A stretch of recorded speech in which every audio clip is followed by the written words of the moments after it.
The education and training of children is among the most meritorious acts of humankind, and draweth down the grace and favor of the All-Merciful. For education is the indispensable foundation of all human excellence, and alloweth man to work his way to the heights of abiding glory. If a child be trained from his infancy, he will, through the loving care of the holy gardener, drink in the crystal waters of the Spirit and of knowledge, like a young tree amid the rilling brooks. And certainly he will gather to himself the bright rays of the sun of truth, and through its light and heat will grow ever fresh and fair in the garden of life. Therefore must the mentor be a doctor as well.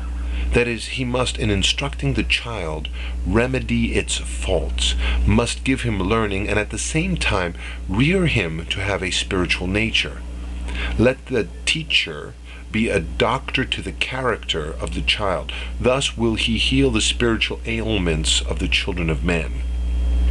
If, in this momentous task, a mighty effort be exerted, the world of humanity will shine out with other adornings and shed the fairest light. Then will this darksome place grow luminous, and this abode of earth turn into heaven. The very demons will change to angels then, and wolves to shepherds of the flock, and the wild dog pack to gazelles that pasture on the plains of oneness, and ravening beasts to peaceful herds, and birds of prey with talons sharp as knives to songsters warbling their sweet native tones. For the inner reality of man is a demarcation line between the shadow and the light, a place where the two seas meet. It is the lowest point on the arc of descent, and therefore is it capable of gaining all the grades above. With education, it can achieve all excellence. Devoid of education, it will stay on at the lowest point of imperfection. Every child is potentially the light of the world, and at the same time, its darkness. Wherefore must the question of education be accounted as of primary importance. From his infancy the child must be nursed at the breast of God's love, and nurtured in the embrace of his knowledge, that he may radiate light, grow in spirituality, be filled with wisdom and learning, and take on the characteristics of the angelic host. Since ye have been assigned to this holy task, ye must therefore exert every effort to make that school famed in all respects throughout the world, to make it the cause of exalting the word of the Lord.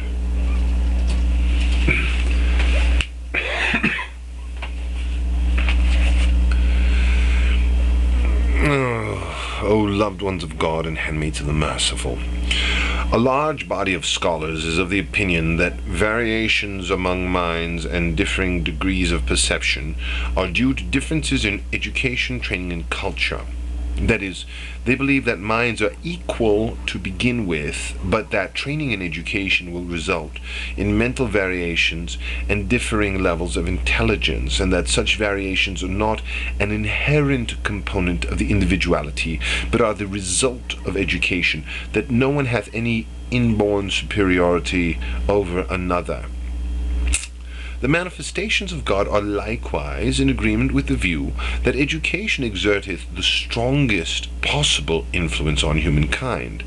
They affirm, however, that differences in the level of intelligence are innate, and this fact is obvious and not worth debating.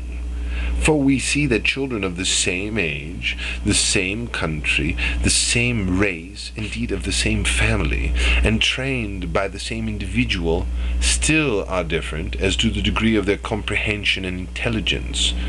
One will make rapid progress, one will receive instruction only gradually, one will remain at the lowest stage of all. For no matter how much you may polish a shell, it will not turn into a gleaming pearl. Nor can you change a dull pebble into a gem whose pure rays will light the world. Never through training and cultivation will the colocynth and the bitter tree change into the tree of blessedness. That is to say, education cannot alter the inner essence of a man, but it doth exert tremendous influence, and with this power it can bring forth from the individual whatever perfections and capacities are deposited within him. A grain of wheat, when cultivated by the farmer, will yield a whole harvest, and a seed through the gardener's care will grow into a great tree. Thanks to a teacher's loving efforts, the children of the primary school may reach the highest levels of achievement. Indeed, his benefactions may lift some child of small account to an exalted throne. Thus is it clearly demonstrated that by their essential nature, minds vary as to the capacity, while education also playeth a great role and exerteth a powerful effect on their development.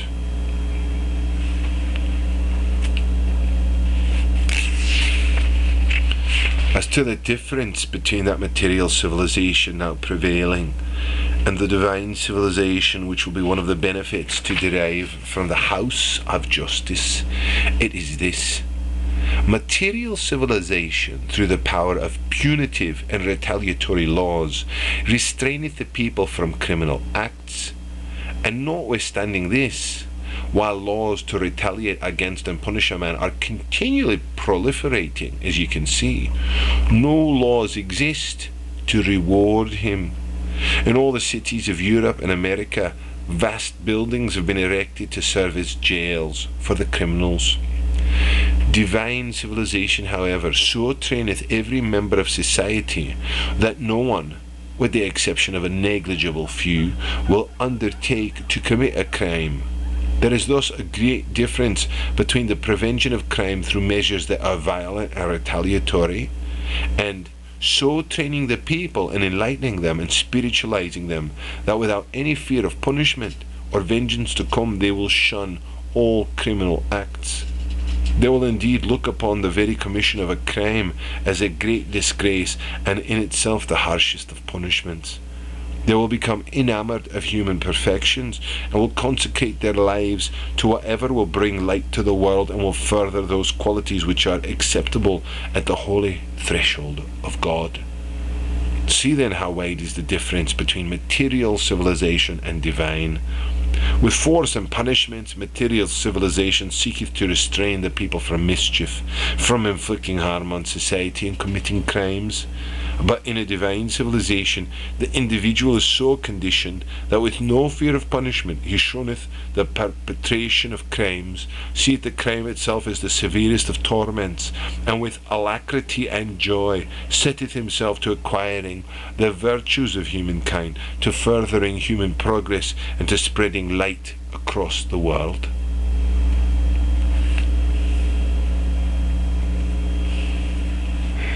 Among the greatest of all services that can possibly be rendered by man to Almighty God is the education and training of children, young plants of the Abdu'l-Baha paradise, so that these children, fostered by grace in the way of salvation, growing like pearls of divine bounty in the shell of education, will one day bejewel the crown of abiding glory.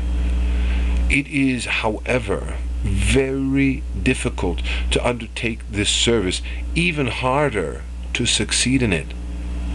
I hope that thou wilt acquit thyself well in this most important of tasks and successfully carry the day, and become an ensign of God's abounding grace, that these children, reared one and all in the holy teachings, will develop natures like unto the sweet airs that blow across the gardens of the All-Glorious, and will waft their fragrance around the world.